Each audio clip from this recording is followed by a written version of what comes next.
Jeg vil gerne bevise kosinusrelationen, hvor A er en spidsvinkel. Så vi starter med at have trekant ABC, og vi tegner så en lige linje fra vinkel A ned på et linjestykke B til C, som så er retvinklet på B til C.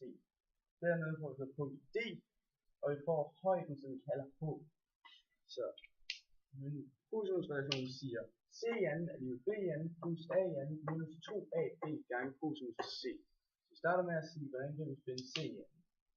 CN herover er lige med HN plus parentes A minus x parentes slut i anden. Det er taber, som jeg brugte den her A minus x her som BN og H i anden. Så siger vi så, okay, vi kender ikke H i anden, men hvordan finder vi H i anden? Vi starter med at finde den anden del af den her starttrekant, hvor vi så kan bruge taber til at finde BN. Og så kan vi så sige, BN er HN plus XN. Og så isolerer vi så HN, så det bliver HN er BN minus XN.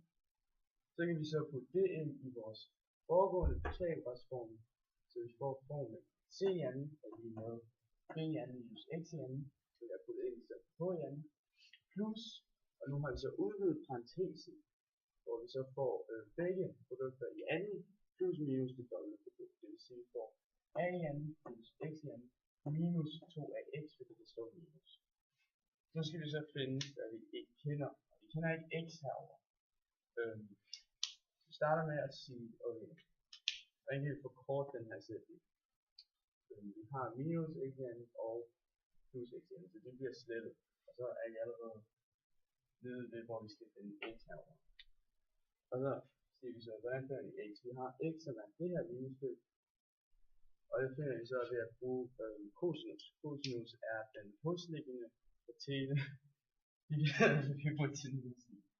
Og den hosliggende katete, det er x, og hypotenusen det er b.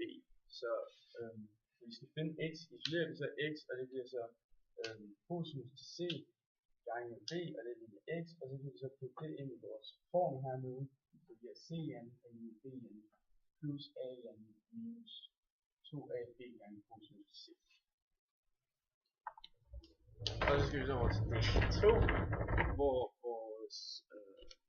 hvor vi så har en trekant, hvor A er en slumpvinkel, eller hvor C er en slumpvinkel.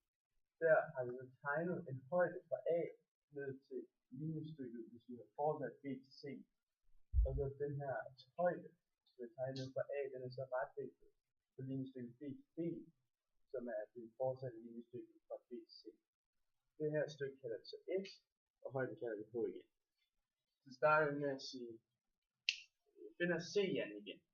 CN er lige med HN plus parentes A plus X parentes slut i anden, fordi her har vi A plus X for at skulle bruge tabersætning til igen. Så kan vi så sige, okay, hvordan finder vi HN igen?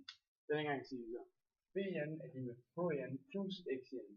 HN, XN, og det kan så. Så skal vi så have isoleret HN, og det gør vi. HN er lige med B minus XN, og det kan vi så putte ned i formen hernede. CN er lige med B minus XN, så det står i stedet for HN, og så plus parentes A plus X parentes slut i anden. Det giver så CN er lige med BN minus XN plus A i anden plus XN plus 2AX. Så kan vi så forkorte minus XN plus XN, og så har vi så formen her. CN er lige med BN plus AN plus 2AX. Men vi kender stadig X. Nu skal vi have fundet X. Og det gør vi igen ved at bruge cosinus. Her er til cosinus til vinkel B, som er vinkel heroppe. Og så siger vi, at cosinus er den hosliggende katet divideret med hypotenusen. Men da vi bruger den overforstående vinkel på den rette linje over for C, så er det så cosinus af gange 180 minus c, og med vores enhedscelle kan vi så bruge vinklen c ind, og c at v er det overforstående, og det bliver derfor minus cosinus til vinkel c. Så putter det ind i den her form, det er så cosinus katete er lige med minus cosinus til vinkel c gange cosinus. Og det kan vi så putte ned i den sidste form, som vi bruger, som er CN er lige med BN plus AN og så fordi den her minus cosinus til vinkel c gange hypotenusen bliver ganget ind med 2a, så det vil så sige, at b er det samme som den huslæggende, der er hypotenusen, og det skal så ganges med cosinus c, og det bliver så et helt led, som hedder minus 2ab gange cosinus c, og det er så cosinusreduktionen, som vi har bevist her.